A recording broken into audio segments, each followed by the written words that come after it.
Anda diberkati? Ya, tapi kadang saya berpikir siapa yang lebih diberkati? Apakah seseorang di Afrika yang tinggal di gubuk bambu berjuang bagi hidup mereka yang sepenuhnya berserah kepada Yesus Kristus? Benar? Kadang kita berpikir siapa yang lebih diberkati. Ketika saya di Mozambik, saya melihat mereka yang tidak makan berhari-hari datang ke gereja. Jalan bermil-mil untuk hadir di gereja dan tidak dapat menemukan air bersih untuk minum. Ketika kami membawakan lollipop dan permen untuk anak-anak Mozambik itu, pada waktu kami berikan kepada mereka lollipop dan permen itu, mereka minta air. Mereka berkata, air, saya berikan air saya, tapi itu tidak cukup. Dan ketika kami melayani, saya perhatikan mereka semua terlihat penuh dengan kemuliaan surga. Mereka terlihat sangat indah, berkilau dan megah. Dan saya mulai melihat kita di Amerika yang kering, kerontang, mirip seperti tulang. Dan Tuhan tunjukkan pada saya seberapa rohaninya mereka dan seberapa rohaninya kita. Kita seperti mendambakan makanan sungguhan. Kita mendambakan daging. Kita di sini mendambakan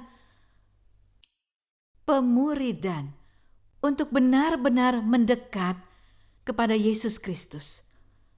Hari ini Tuhan ingin lakukan sesuatu dan saya mencoba menulis pesan ini dalam Roh Kudus. Dan Roh Kudus berkata, apa yang kamu lakukan? Ya, saya berkata, aku mencoba mengajar mereka tentang Engkau. Saya punya banyak ayat Alkitab dan masih ada beberapa. Tapi saya baru saja berbincang. Saya mulai berbincang dengan Roh Kudus. Roh Kudus berkata, kamu tidak dapat mengajar tentang aku. Kenalkan aku pada mereka. Kamu tidak dapat mengajar. Kamu hanya bisa bicara tentang aku melalui pengalamanmu. Dan aku yang melakukan sisanya. Jadi saya ingin taat dengan Roh Kudus. Sebelum kami memulai Dream Church ini, Dream Church sudah menjadi gereja virtual di 200 negara sebelum menjadi sebuah gereja. Dan ketika saya dalam hadirat Tuhan di tahun 2019, Tuhan berbicara kepada saya, apa yang akan kamu lakukan dengan hidupmu? Dan saya berkata, saya akan lakukan hal yang sama. Seluruh hidup saya memberitakan firman. Ia berkata, tidak. Benarkah? Izinkan saya memberitakan panggilan saya.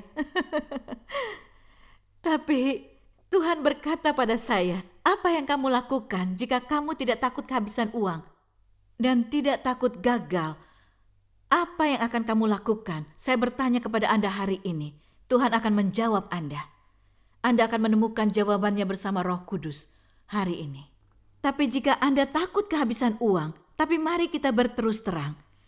Anda tidak bisa melayani dua Tuhan. Banyak ayat Alkitab tentang uang. Takut kehabisan uang adalah ketakutan yang nyata. Takut gagal.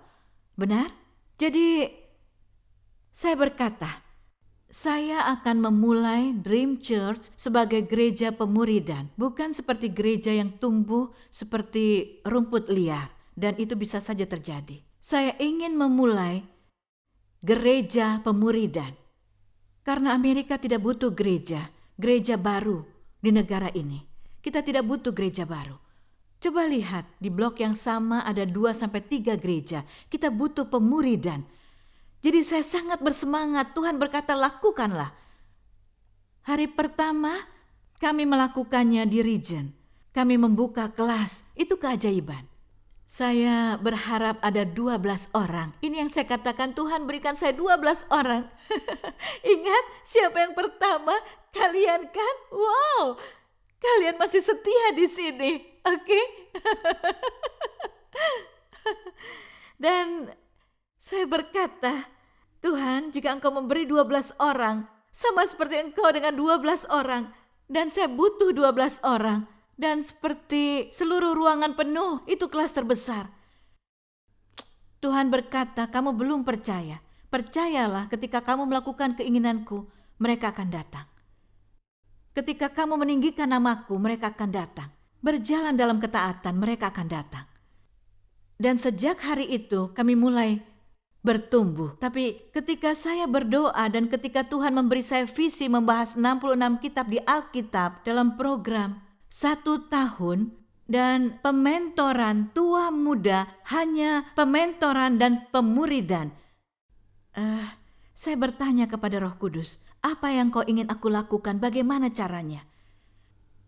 Ia berkata satu hal yang menghancurkan hatiku. Ia berkata, aku sudah cukup lama menjadi pelayan di gereja ini. Bolehkah sekarang kamu memperkenalkan aku? Dan itu menghancurkan hatiku dan saya mulai menangis. Karena ia sangat berduka dan ia sangat hancur. Dan saya berkata, Roh Kudus, saya ingin memiliki. Ketika kita berkata Roh Kudus adalah Tuhan, ketika kita berkata Yesus Allah Bapa Tuhan, Engkau adalah pusat mimbar ini. Saya berjanji mimbar ini tidak akan menjadi mimbar bisnis. Dan saya berkata kepada pemimpin pujian, jangan hanya menyembah, jadilah penyembah. Jangan lakukan penyembahan saja, jadilah penyembah. Dan itulah mengapa nada mereka kadang-kadang tidak sesuai, karena mereka menyanyi seperti orang yang tidak latihan. Tapi itu tidak masalah. Kita di sini untuk menjadi penyembah Tuhan dan dimuridkan serta bertumbuh dalam kemuliaannya. Dan kemarin, hari ini saya mengejar Roh Kudus, firman Tuhan dari perjanjian lama, perjanjian baru, dan Roh Kudus berkata pada saya, jangan ajari mereka tentang aku. Cukup perkenalkan aku. Dan saya hanya ingin berkata, saya punya teman yang meninggal lalu pergi ke surga dan kembali lagi. Suatu hari kami berbincang, kami punya beberapa program bersamanya, Kevin Zadai. Dan ia berkata bahwa ia melihat Roh Kudus sebagai pribadi. Beberapa hal, beberapa misteri kita tidak dapat menjelaskan, tapi ia melihatnya. Dan saya hanya ingin melakukan ini, saya ingin mengenalkan kalian pada Musa. Ketika saya mengajar 66 kitab dari Alkitab setiap tahun, saya mengenalkan kalian kepada Yosua, mengenalkan kalian kepada Daud, mengenalkan kalian kepada karakter-karakter itu. Saya mencoba membuat mereka menjadi teman Anda, karena Alkitab bukanlah novel bagi saya. Ini buku 3 dimensi. Ketika kita buka dan baca itu, saya beritahu suami saya, ini luar biasa. Saya menjelajahi waktu dan saya tidak menyadari. Ini adalah perumpamaan. Jadi saya menjelajahi waktu dan saya adalah bagian dari firman itu. Saya ada di sana. Ketika Yesus berbicara dengan wanita Samaria, saya ada di sana. Tokoh-tokoh itu tampak nyata bagi saya. Saya bertanya pada Tuhan. Saya katakan, apa ayat di Alkitab yang paling kuat berbicara tentang Roh Kudus? Dan Tuhan berkata, buka Lukas 1 ayat 26. Dan kita akan melanjutkan dari 26 sampai 36. Saya yakin itu. Sampai 35. Dan ia berkata, ketika kamu membaca, aku akan ungkapkan padamu. Jadi kita akan lakukan itu bersama Roh Kudus sekarang. Ini apa yang saya lakukan sebelum saya membaca Alkitab. Ini yang saya katakan. Roh Kudus, Roh yang benar, Roh segala rahasia, pewahyuan, singkapkan pada kami apa yang Engkau ingin kami pelajari dan ingin kami ubah, dan sentuh kami dengan firman-Mu. Jadi kami berserah sekarang kepada Engkau, Roh Kudus. Biar firman ini tertanam di dalam hati kami, menghasilkan 30, 60, bahkan 100 kali lipat. Dalam nama Yesus kami berdoa. Amin, amin. Saya melihat ayat tersebut dan saya berkata, ini adalah ayat pesan Natal, tapi Roh Kudus berkata tidak, baca lagi. dalam bulan yang ke-6, Allah menyuruh malaikat Gabriel pergi ke sebuah kota di Galilea bernama Nazaret kepada seorang perawan yang bertunangan dengan seorang bernama Yusuf dari keluarga Daud. Nama perawan itu adalah Maria. Malaikat itu masuk dan berkata, "Salam, hai engkau yang dikaruniai, Tuhan menyertai engkau." Maria terkejut mendengar perkataan itu, lalu bertanya di dalam hatinya, apakah arti dari salam itu? Kata malaikat itu kepadanya, "Jangan takut, hai Maria, sebab engkau beroleh kasih karunia di hadapan Allah. Sesungguhnya engkau akan mengandung dan akan melahirkan seorang anak laki-laki, dan hendaklah engkau menamai dia Yesus. Ia akan menjadi besar dan akan disebut Anak Allah yang Maha Tinggi. Dan Tuhan Allah akan mengaruniakan kepadanya tahta Daud bapa leluhurnya.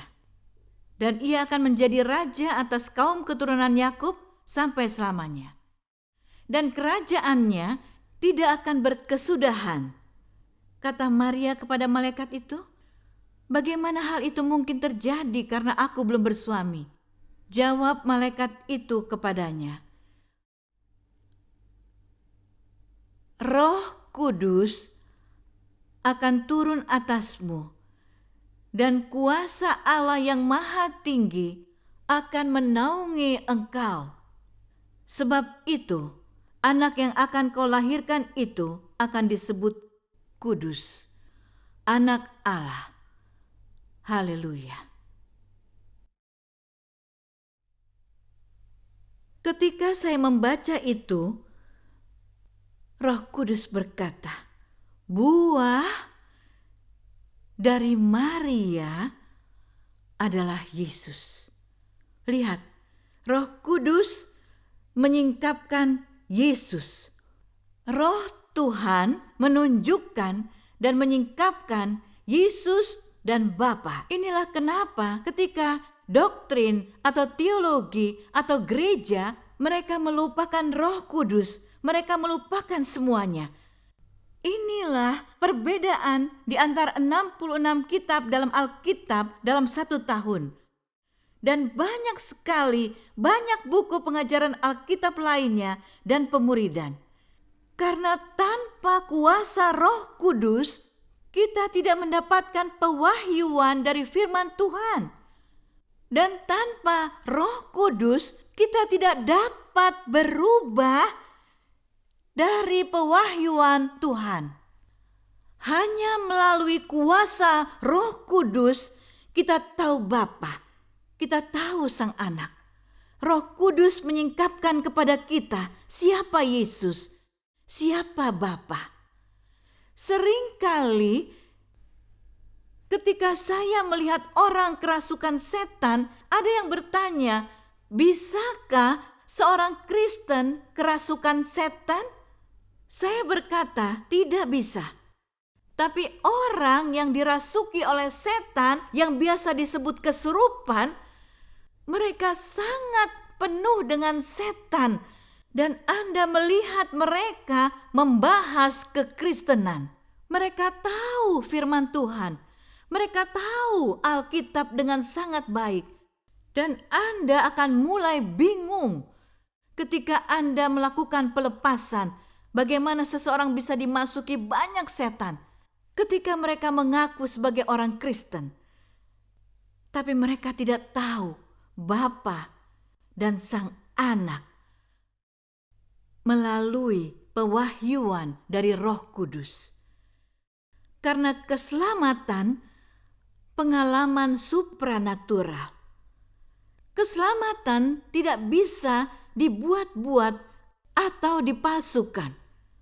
Dalam program saya meminta orang untuk mengikuti saya, mengundang Yesus hadir dalam hati mereka. Tapi kami tidak bercerita bagaimana banyak orang diselamatkan. Kami berkata berapa banyak orang melakukan doa iman bersama saya. Itu perbedaannya.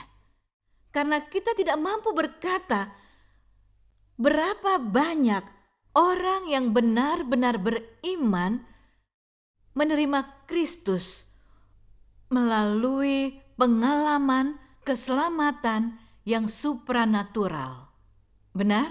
Jadi itu sangat berbeda bagi saya hari ini. Bagaimana saya berkhotbah tentang ini? Bagaimana saya berkhotbah sebelumnya? Tapi Tuhan ingin kita mengerti kuasa Roh Kudus sangat besar dalam hidup kita. Sehingga hanya Roh Kudus yang mampu mengubah kita serupa seperti Kristus. Tidak ada yang lain. Bukan pengetahuan atau intelektualitas. Faktanya saya berkhotbah secara keras. Mengkhotbahkan intelektualitas dalam kekristenan berasal dari iblis. Itu dari si jahat. Intelektualitas adalah si jahat.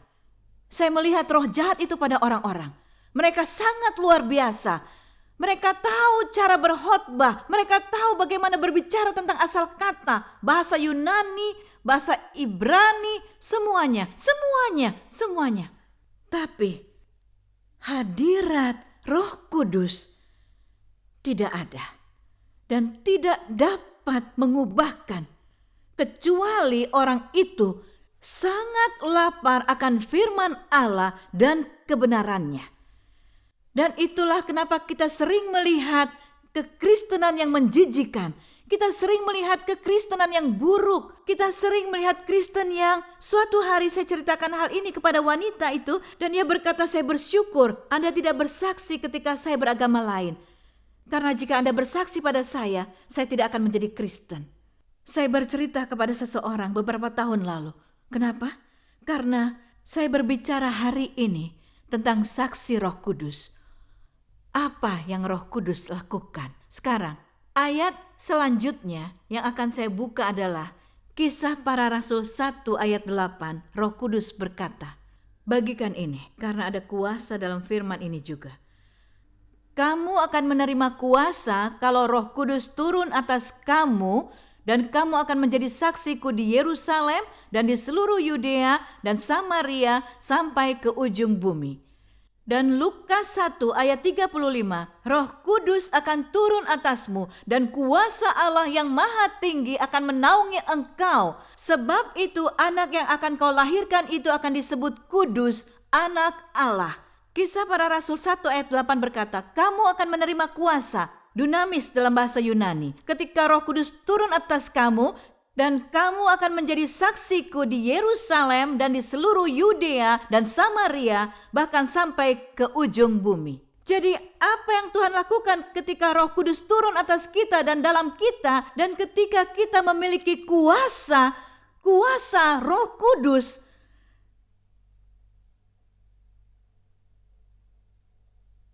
ketika kita memiliki kuasa Roh Kudus, itu tidak menjadikan kita seperti pahlawan super, tapi itu supaya kita bisa menjadi saksinya di seluruh dunia. Itulah kenapa Yesus berkata, mereka akan mengenal engkau dari buahnya. Yesus tidak berkata melalui talenta kita, tapi ia berkata mereka akan mengenalmu dan mereka akan mengenal Maria melalui Yesus. Kenapa? Karena Roh Kudus menaunginya. Roh Kudus turun atasnya dan kuasa dari tempat maha tinggi menjaga dan melindungi dia. Jadi keajaiban dan kehebatan dari kelahirannya, gambaran yang ia miliki adalah Yesus Kristus. Dan dibaptis oleh Roh Kudus dan akan memberikan hasil yang sama untuk setiap dari kita ketika kita dinaungi dan secara penuh dan utuh dipenuhi dan dibaptis dengan Roh Kudus. Itu konsep yang sama kata Tuhan sekarang. Itu sama ketika Anda sepenuhnya dan seutuhnya dipenuhi Roh Kudus. Yohanes Pembaptis berkata, ucapkan nama Yesus sekarang. Inilah firman Tuhan dan saya mengutipnya sekarang. Perkataannya, Yohanes menjawab, "Aku membaptis dengan air, tetapi di tengah-tengah kamu berdiri Dia yang tidak kamu kenal, yaitu Dia yang datang kemudian daripadaku, membuka tali kasutnya pun aku tidak layak. Ia akan membaptis engkau dengan api dan Roh Kudus dan api." Roh Kudus itu suci. Pneuma itu roh. Ketika seseorang memiliki pneumonia, benar? Kenapa? Itu mengakibatkan gangguan pernapasan, bukan? Dan itu sama seperti semua roh. Dan setiap roh disebut dengan nama yang sama, pneuma. Semua roh. Roh jahat, roh-roh lain, ketika Anda berkata roh, Anda berbicara tentang pneuma. Tapi bedanya adalah yang satu ini kudus. Ada banyak roh yang jahat, tapi hanya ada satu Roh Kudus. Ada banyak iblis, tapi hanya ada satu Roh Kudus yang suci. Dan ini yang Tuhan katakan pada saya sekarang. Perjalanan kudus Anda bersama Kristus meningkatkan kuasa Roh Kudus dalam Anda. Perjalanan Anda yang kudus bersama Tuhan. Semakin kudus Anda, bagaimana?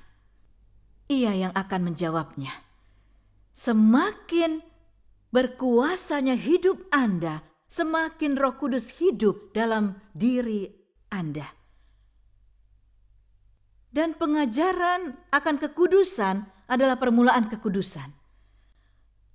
Permulaan kekudusan adalah ketika Anda ingin hidup kudus, ketika Anda tidak ingin menyenangkan diri Anda, daging Anda, tapi Anda hidup untuk menyenangkan Tuhan. Dan ruak, nafas, angin surga, hembusan udara, hembusan nafas, dan kodes, kudus, suci, dipisahkan, murni, ilahi. Kuasa kudus, dunamis. Dunamis adalah kuasa. Tapi ketika Anda berbicara tentang kuasa Roh Kudus, otoritas maha kuasa, pengaruh, kekuatan, kemampuan, kapasitas, potensi, kepenuhan ilahi, kuasa supranatural, keberanian, moral, dan kemampuan untuk unggul, termasuk kekudusan dan kemurnian Tuhan, dengan semua karakteristik Tuhan yang luar biasa, bersama dengan keajaiban, tanda mukjizat, dan buah-buah, serta karunia. Semuanya. Ketika kita bicara tentang kuasa dunamis, kuasa Tuhan yang kudus, kita berbicara tentang semua hal di atas, dan banyak hal yang saya tidak sebutkan, kita bicarakan. Dan sekarang,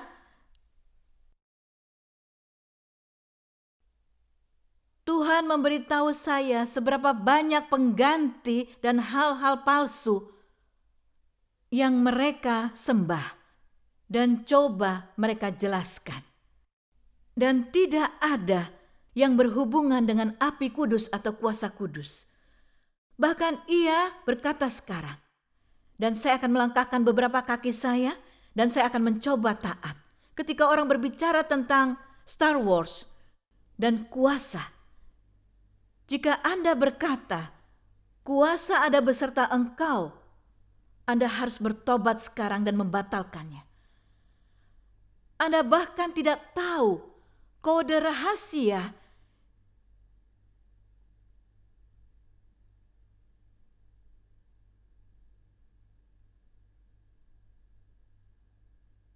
di balik hal-hal yang memuaskan hatimu. Kata Tuhan, Anda bahkan tidak tahu apa yang ada di mata dan telinga Anda. Pernahkah Anda mendengar seorang wanita yang sebelumnya beragama lain memulai sebuah gereja di Amerika? Isaac Abla yang sebelumnya beragama lain menjadi penginjil Kristen baru-baru ini memulai sebuah gereja di Amerika. Bertahun-tahun Isaac Abla menjangkau dunia agama lain dengan kasih Kristus melalui program televisi dan media sosial. Program TV ISIK disiarkan di lebih dari 200 negara di 6 benua dan memiliki pengikut Facebook sebesar 7 juta orang. 2016, ISIK memulai pelayanan gereja virtual Dream Church yang disiarkan secara langsung di Facebook Live, di mana semua bahasa, suku, dan bangsa bersatu dalam kasih Tuhan. Di seluruh dunia, orang dari berbagai negara menyaksikan pelayanan mereka dan diberkati oleh mereka dan tim. Sekarang Dream Church ditayangkan di Mesir, Irak, Afghanistan, Arab Saudi, Pakistan, India, Kenya, Inggris, Jerman, Swedia, Amerika, Kanada, Amerika Latin, dan masih banyak lagi. Saat ini ISIK menerima panggilan Tuhan untuk mengembangkan Dream Church bukan hanya menjadi pelayanan online, tapi gereja sungguhan di Virginia Beach, Virginia. Tuhan mulai memanggil saya. Aku memiliki mimpi untukmu. Dan aku akan membawamu ke tempat yang tidak pernah kamu pikirkan. Wanita yang sebelumnya beragama lain membangun gereja di Amerika. Itu luar biasa. Tapi yang saya ingin tahu, visi dan mimpi untuk Dream Church ini berasal dari mana? Orang-orang mulai menulis kepada kami dari Afghanistan, Arab Saudi, dari Irak, dan berbagai negara. Mereka berkata, saya tidak terpenuhi di sini, atau saya tidak bisa ke gereja karena saya berada di lingkungan agama lain yang radikal. Orang-orang berkata, ini gerejaku, ini gereja impianku. Dan kami memulainya secara virtual, lalu Tuhan memanggil saya untuk mengubah gereja virtual menjadi gereja sungguhan. Aku ingin engkau memperlengkapi umatku. Aku ingin engkau membangun tentara Allah. Aku ingin engkau memberitahu siapa mereka di mataku. Ini adalah sesuatu yang tumbuh dan sesuatu yang menyebar luas.